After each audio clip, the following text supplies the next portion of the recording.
자, 앞에서 우리가 꿀롱의 법칙을 이용해서 전기장을 구해봤습니다.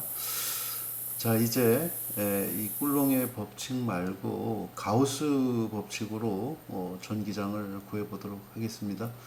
자, 이게 가우스 법칙이라는 것은 꿀롱 법칙의 또 다른 수학적 표현이라고 되어 있습니다. 이 앞에서 구한 이 꿀롱의 법칙은 실험 법칙이에요. 수학적인 법칙이 아니고 꿀롱이 2만 번의 점전화 갖고 실험을 해서 점전에 의한 전기장이 4파 입실론 제로분의 1 곱하기 R 제곱분지 Q라는 전기장을 구해냈습니다.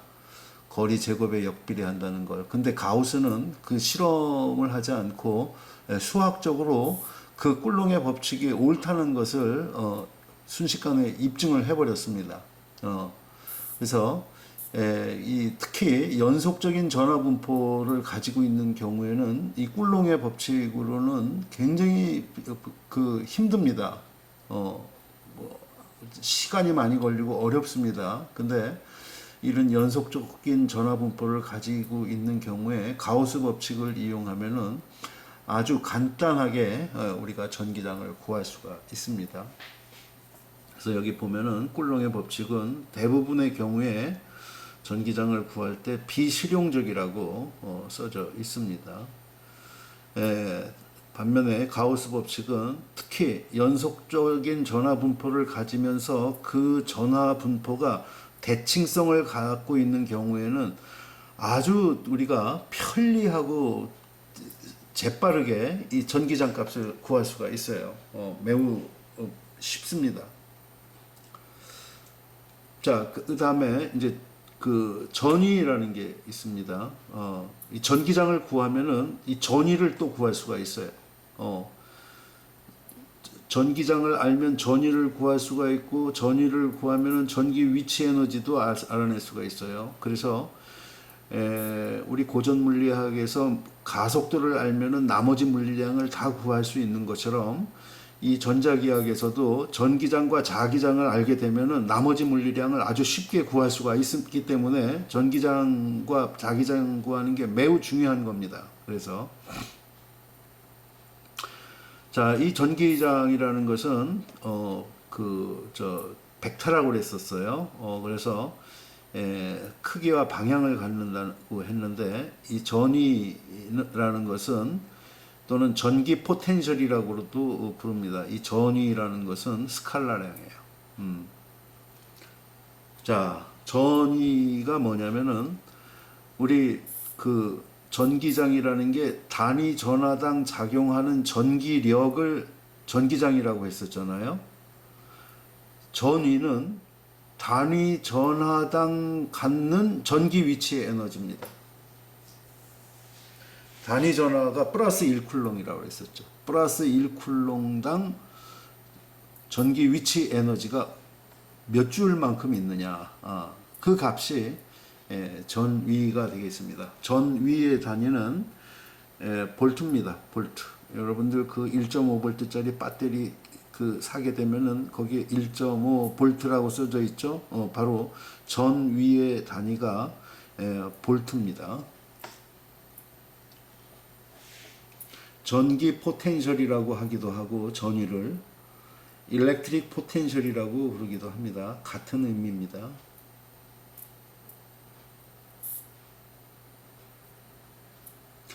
자, 여기 전기 선속에 대한 개념이 나와 있습니다.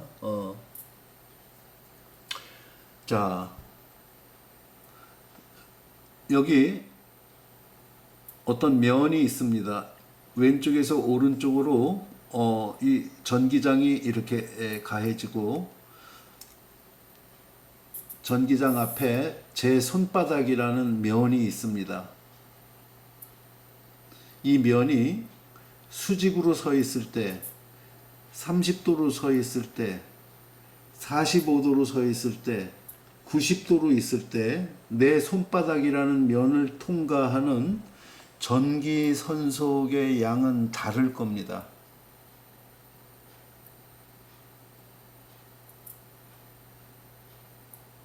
그래서 우리 패러데이가 가상적인 선을 만든 게 전기력선이라고 했었잖아요. 이 전기력선 다발을 우리가 전기선속이라고 부릅니다. 뭐를 표현하면은 이렇게 파이로다가 표현을 합니다. 파이. 자, 요거 잠깐 봅시다.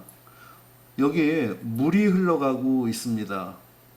물이 흘러가는 속도가 V입니다. 그리고 앞에 손바닥이라는 면적이 있어요. 자, 손바닥의 면적이 A입니다. 그러면은 물이 내 손바닥을 거쳐서 지나갈 텐데 1초 동안에 물이 얼마만큼 몇 세제곱만큼 세제곱미터만큼 지나갈까? 그걸 우리는 플로우 레이트라고 부릅니다. 여기 플로우라고 있죠. 이때 유속이 이쪽입니다. 이게 전기장하고 같은 의미예요. 그리고 손바닥이 이렇게 있어요. 면적이 A입니다. 이때 내 손바닥을 관통해서 나가는 물의 양은 물의 속도 도트 내 손바닥의 면적 A가 됩니다. V 도트 A가 바로 이때 선속 즉 유량이 되겠습니다.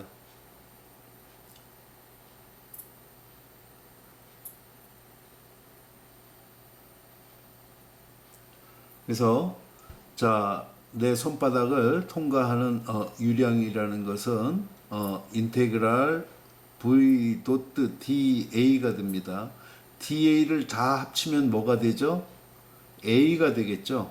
그래서 V 도트 A가 되는 겁니다. 여기서 파이를 우리는 선속, 우리가 이용할 표현은 전기선속이 되겠습니다. 전기선속. 즉 전기장이 이렇게 작용하고 있을 때 내 손바닥을 이렇게 갖다 대면은 내 손바닥을 파이라는 전기선속이 뚫고 나간다는 이야기입니다.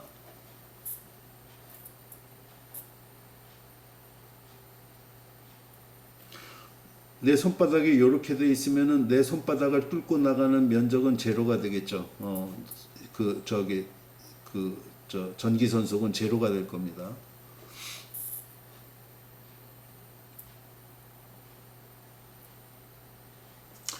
자, 이제 여기다가 동그란 구를 갖다가 위치시켜 봅시다. 이 동그란 구가 여기서 얘기하는 closed surface 폐곡면입니다. 이 폐곡면을 이 전자기학에서는 이 가우시안 서피스라고 부릅니다. 이 가우스가 그 생각해낸 개념입니다. 그래서 폐곡면이라고 부르기도 하고 가우시안 서피스라고 부르기도 합니다. 자, 여기 전기장이 가해졌는데 여기다가 내 주먹을 이렇게 놨다고 가정을 합시다. 자, 이게 내 주먹이라고 가정을 합시다. 그러면은 이쪽 면에서는 전기선속이 뚫고 들어오죠. 근데 이쪽 면에서는 뚫고 나가고 있습니다. 그래서 내 이 손이라는 요 구를 통해서 관통하는 알짜 전기선속의 양은 여기서 이만큼 들어오고 여기서는 이만큼 빠져나가기 때문에 항상 제로가 됩니다. 이 그림의 경우에는.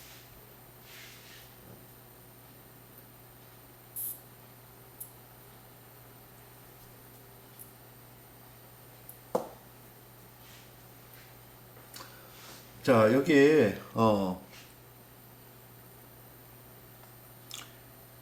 이쪽으로 전기장 E가 가해져 있습니다. 자, 요 그림은 앞에서 우리가 얘기했으니까 보지 말고 요 그림을 보도록 합시다. 자, 여기 반구가 요렇게 돼 있어요. 그러면은 요런 형태가 되겠죠. 요런 형태의 반구가 여기 지금 위치하고 있는 거예요. 그러면은 요 반구를 관통해 나가는 전기선속이 어떻게 되겠느냐 하는 거예요.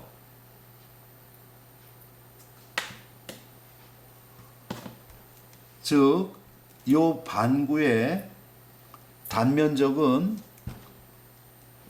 요 면적이 되겠죠. 요 면적. 자, 요 면적을 우리가 A라고 합시다.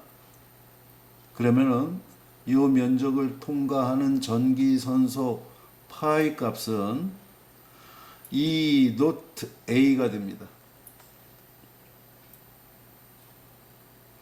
그렇죠? 이 면적이 A라고 했으니까. 그러니까 이 A 코사인 세타가 됩니다. 이 반구가 이렇게 돼 있을 때는 최대 전기 선속이 여기를 통과하지만은 얘가 이렇게 방향을 바꾸게 되면은 단면적이 작아지기 때문에 덜 통과를 할 거예요. 그래서 이렇게 되게 되면은 이때 통과하는 전기 선속 값은 제로가 될 겁니다. 그래서 이때 이 내부를 관통하는 전기 선속 값은 이 노트 A로다가 주어진다는 거예요.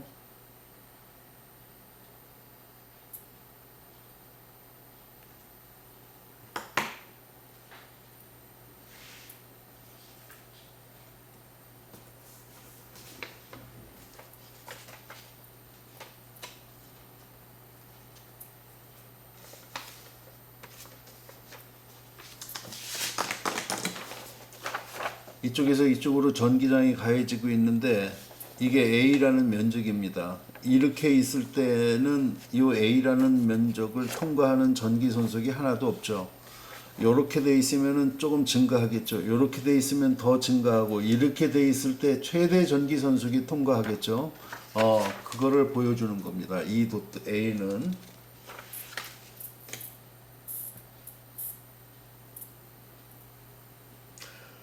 자, Z축을 향하는 균일한 전기장이 있대요.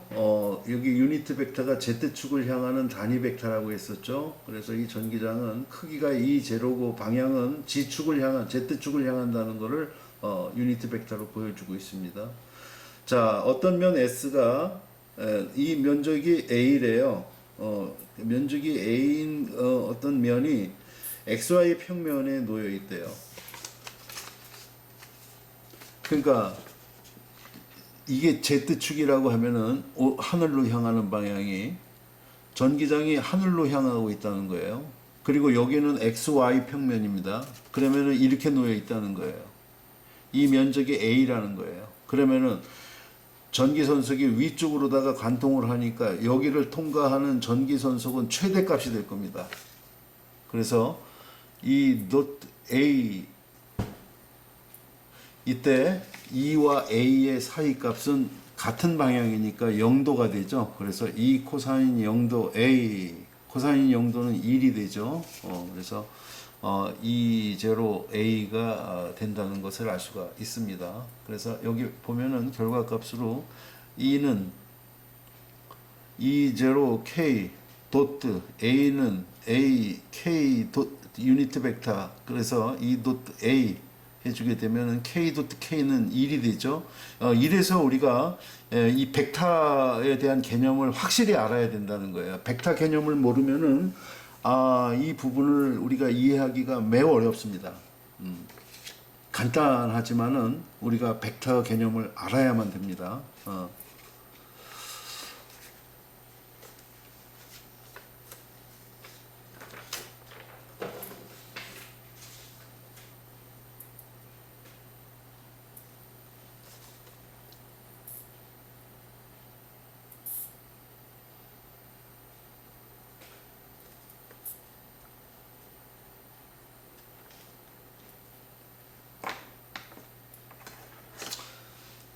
자, 반복되는 표현입니다. 이쪽에서 이쪽으로 전기장이 왼쪽에서 오른쪽으로 가해집니다. 자, 여기 동그란 구가 있습니다. 동그란 구의 표면은 패북면이죠. 가우시안 서피스입니다.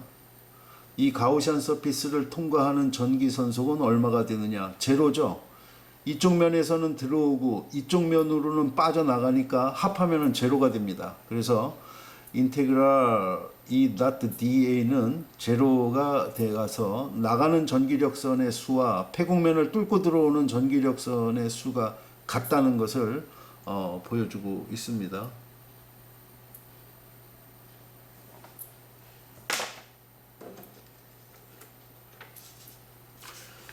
자, 이게 전기장에 대한 가우스 법칙이 되겠습니다.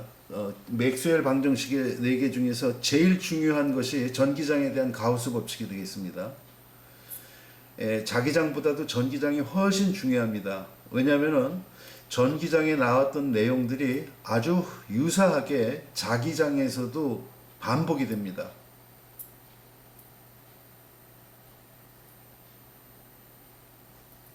그래서 우리가 이 전기장에 대한 개념을 우리가 잘 이해하면은 자기장도 쉽게 이해할 수가 있다는 거예요.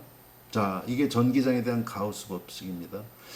자, 임의의 폐곡면, 즉 가우시안 서피스를 관통하는 전기 선소 파이 값은 전기장 곱하기 면적 해주면 된다는 거예요. DA를 다 합치면은 A가 되겠죠. A는 폐곡면의 표면적이 됩니다. 는 입실론 제로분의 Q 네트, 이걸 우리는 전기장에 대한 가우스 법칙이라고 부릅니다. 자, 입실론 제로가 뭐였었죠? 진공 또는 공기의 유전율이었었죠. 8.85 곱하기 10의 마이너스 12승. Q 네트라는 게 있습니다. 네트라는 것은 이게 알자라는 뜻입니다. 네트. 즉 가우시안 서피스 속에 들어있는 알자 전기량을 Q 네트라고 표현합니다. 자, 우리가 이 가우스 법칙에서 중요한 것이 뭐냐면은 가우시안 서피스를 취했을 때 그 속에 들어있는 알자 전기량만 우리가 헤아리면은 이 전기장을 금방 알아낼 수가 있는 그런 장점이 있다는 거예요.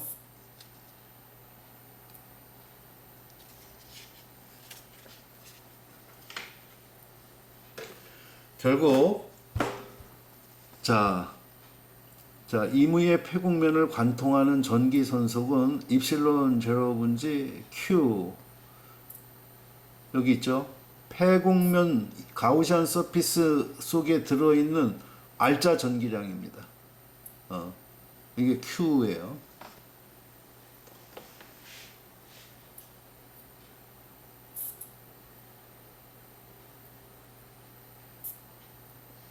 자, 이제 점전화에 의한 그 전기장이 이 꿀롱의 법칙으로다가 구했는데 4파이 입실론 제로분의 1 곱하기 R 제곱 분지 Q로 나왔어요. 자, 이게 점전화에 의한 전기장이 정말로 맞는가 가우스 법칙으로다가 확인을 해보는 겁니다.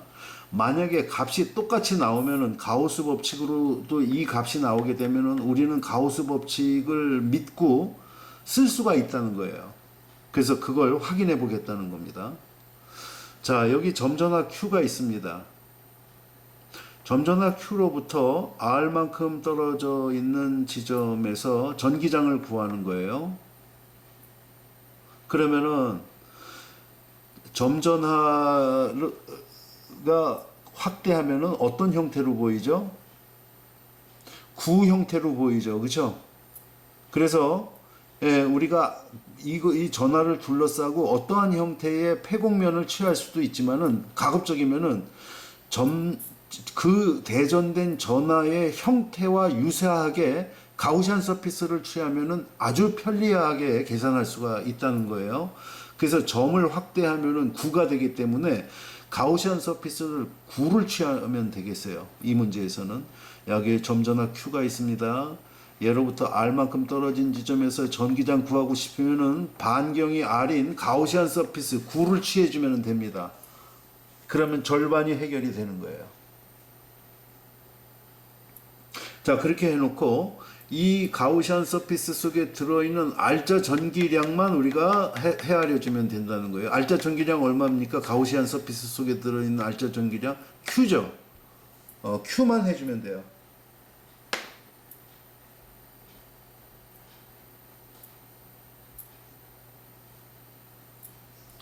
그래서 가우시안 서피스 속에서 E 곱하기 dA를 해줬어요. 근데 이게 가우시안 서피스가 9기 때문에 어느 지점이든지 R만큼 떨어져 있기 때문에 전기장의 크기는 다 똑같이 나타납니다. 그래서 E를 갖다가 일정한 값이다 해서 적분기호 바깥으로다가 꺼내놓고 면적을 다 합쳤어요.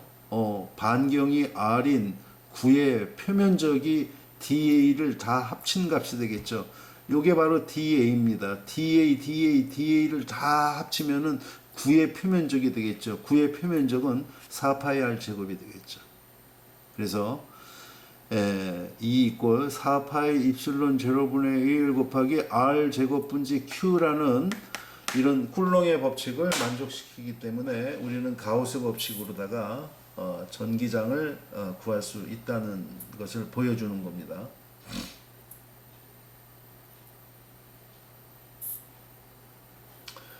자, 여기 간단한 이해 한번 봅시다.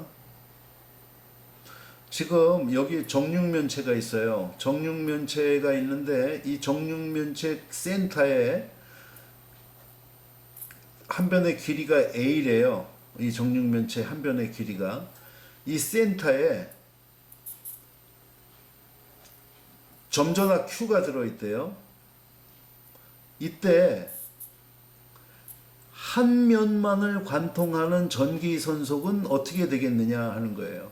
그러면은 육면체 전체를 관통하는 전기선속은 입실론 제로분의 가우시안 서피스가 여기서 정육면체니까 정육면체 속에 들어있는 R자 전기량은 Q가 되겠죠. 그래서 입실론 제로분지 Q라는 전체 전기선속이 이 육면체를 빠져나가는데 위에 있는 한 면만을 관통하는 전기선속은 여기 정사각형 한 면만을 관통하는 전기선속은 이 전체를 갖다가 뭘로 나눠주게 되면 되겠어요? 이게 6면으로다가 되어 있으니까 6분의 1로 나눠주면 됩니다. 그래서 6 입실론 제로분지 Q가 되겠습니다.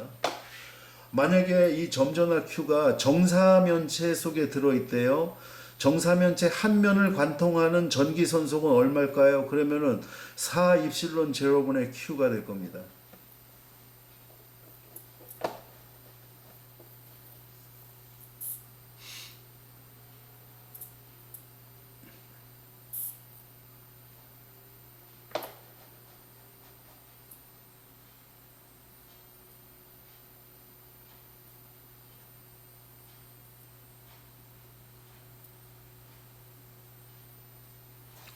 자, 여기 이제 인테그랄이 없어지고 여기 시그마가 나왔습니다. 자, 이 시그마라는 거하고 인테그랄하고 어떻게 다르죠? 이 시그마라는 것은 시그마나 인테그랄이나 뜻은 똑같아요. 뒤에 있는 것들을 갖다가 다 합치라는 뜻입니다. 시그마도 뒤에 있는 것들을 다 합치라는 뜻이에요. 근데 뭐가 다르냐면은 시그마는 불연속적인 값들을 다 합치라는 뜻입니다. 인테그랄은 연속적인 값들을 다 합치라는 뜻이에요. 그래서 우리가 적분할 때 시그마를 쓸 때도 있고 이렇게 인테그랄을 쓸 때도 있습니다.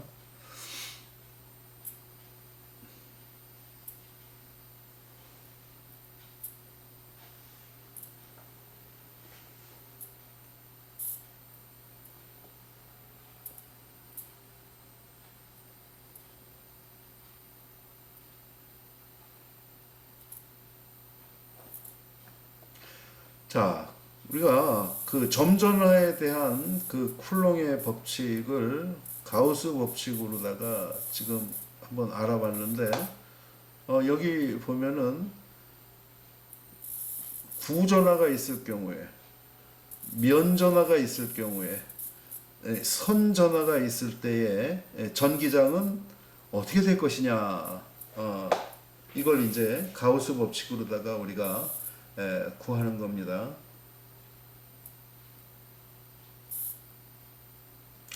자, 여기 구전화가 있습니다. 자, 이게 반경이 자, 여기부터 여기까지가 라지 R입니다. 라지 R인 이 물체를 갖다가 이거 절연체예요. 절연체. 그 유리 구슬이라고 가정을 합시다. 유리가 절연체니까 유리 구슬을 에보나이트로 막 마찰을 시켰어요. 그러면은 에보나이트는 마이너스 Q로 대전이 되면은 이 유리구는 플러스 Q로 이렇게 대전이 되겠죠. 자, 이제 Q라는 전하가 생겼으니까 이 Q라는 전하는 주변에다가 전기장을 형성할 겁니다. 자, 주변에 형성하는 전기장 값이 어떻게 될까? 자, 먼저 이거는 요 첫 번째 있는 요 스몰 r 값은 이 유리구 바깥에서의 전기장을 구하는 위치가 될 거예요. 그리고 요 유리구 내부에서의 전기장도 우리가 구할 수가 있겠죠. 그리고 요 센터에서의 전기장 값도 구할 수가 있을 겁니다.